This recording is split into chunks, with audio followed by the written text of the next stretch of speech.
The Las Vegas Raiders, their owner Mark Davis, their head coach Josh McDaniels, and their general manager Dave Ziegler want you Raiders and NFL fans to think one thing, to think that the 2022 season and its collapse falls squarely on the shoulders of Derek Carr. And that is why it is so amazing to see Derek Carr take the high road. He spoke at Church LV in Las Vegas this past weekend, but mainly talked about his faith and how that has helped him move forward. However, at the same time, the slander does not stop. It is just so crazy to see Raiders team media, Raiders staff leaking stories to the press that completely blame everything on Derek Carr. And now we even have the offensive coordinator of the Raiders, one of the coaches, Mick Lombardi. We have this dude's freaking dad slandering Derek Carr on YouTube and even letting something very interesting slip about Josh McDaniels. We've already heard earlier in the year that the Raiders made their decision on Derek Carr pretty soon, very quickly, according to Vincent Bonsignore of the Las Vegas Review-Journal, within the first few weeks of the season. And now we have the offensive coordinator's dad. We have this dude saying, oh, if you're Josh McDaniels, obviously you can't immediately get rid of Derek Carr because they made the playoffs last year. So let's go back to when McDaniels comes in, right? Coming off a playoff year, Carr played well, threw for 4,800 yards,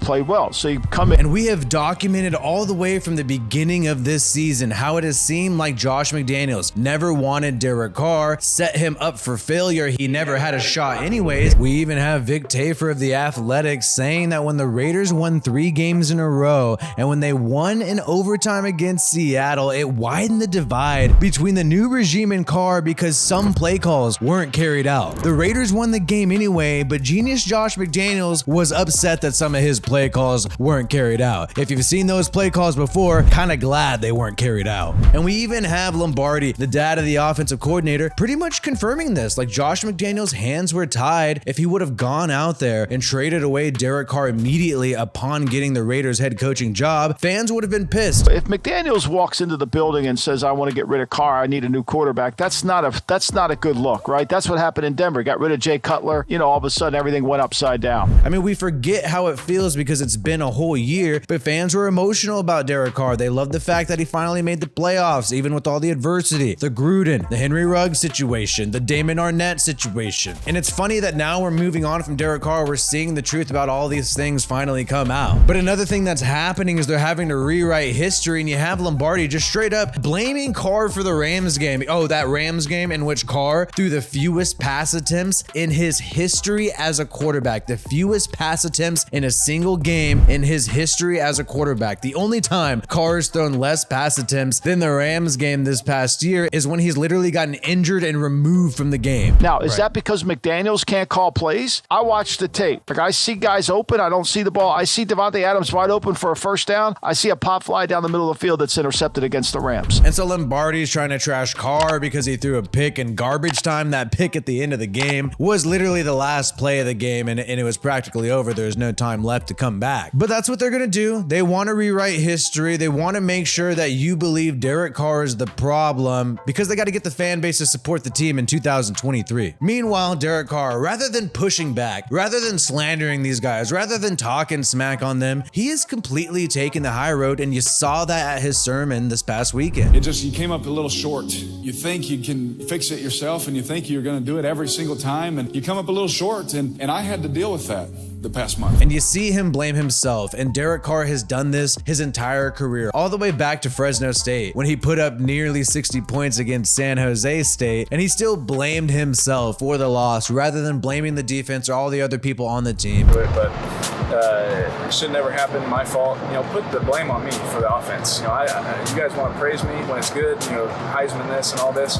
Blame me for the loss because I need to do a better job to help my team. And you've seen him do this with the Raiders. He always says, "Put the blame on me. Put it all on me," is his famous slogan. Even though he has had coaching changes, no stable wide receivers since Amari Cooper and Michael Crabtree in 2017, and even that year was kind of shaky because Jack Del Rio lost the locker room that year. But you have Derek Carr saying, you know what? what, I came up short. That's all on me. You know, I got to do better. I'm going to do better, rather than saying, hey, this could have been better. This could have been better. And you know, he can say that because his family is frustrated. You've seen David Carr speak out about the organization on the NFL Network. You've seen some of them go to social media to have their criticisms out there of the coaching staff. And you've seen the fans heavily criticize the coaching staff and Josh McDaniels this year. Even if you dislike Derek Carr, most fans are still highly critical of Josh McDaniels and the decisions he's made in the 2022 season.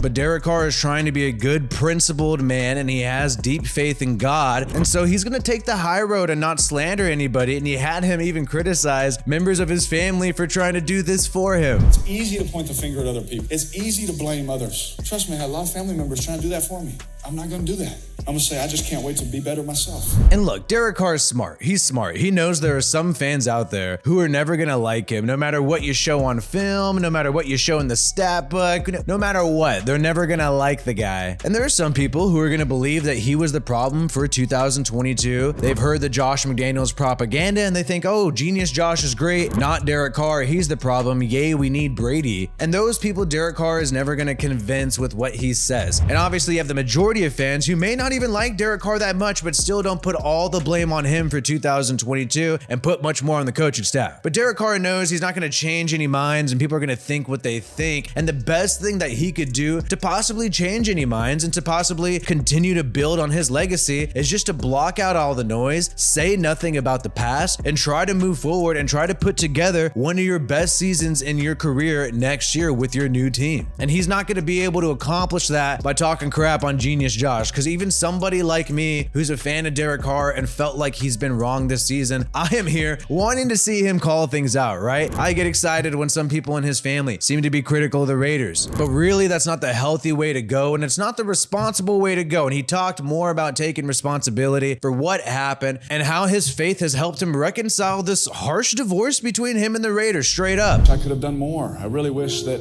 I could have helped more. I could have done better, right? Because that's how I was raised. I thought it was going to be different. Anybody ever had that thought? I thought it was going to work out different. You hear him saying that he thought it would be different this time, but you know what? It just did not work out that way, even though he gave it his all. And this is what we expect from Derek Carr. It's going to be DC, put it all on me, put it all on me, right? Derek Carr is not going to be all petty and vengeful. He's not going to be trying to act all hard and be like, oh, they messed up. They should have kept me. They made a big mistake. They're trash. Like, he's not going to say anything like that. But what he is going to say is he has now been motivated, and the most motivated he's been in a very long time. And he already thought he was super motivated, but this is pushing him to a new level. And that is why this fire is burning inside of him. And he talked more about that. Brandon has seen it because I've been making him work out with me the past 3 weeks, and he just can't take it right now. And I said, there's something that's lit in me that God's not ready to put out yet.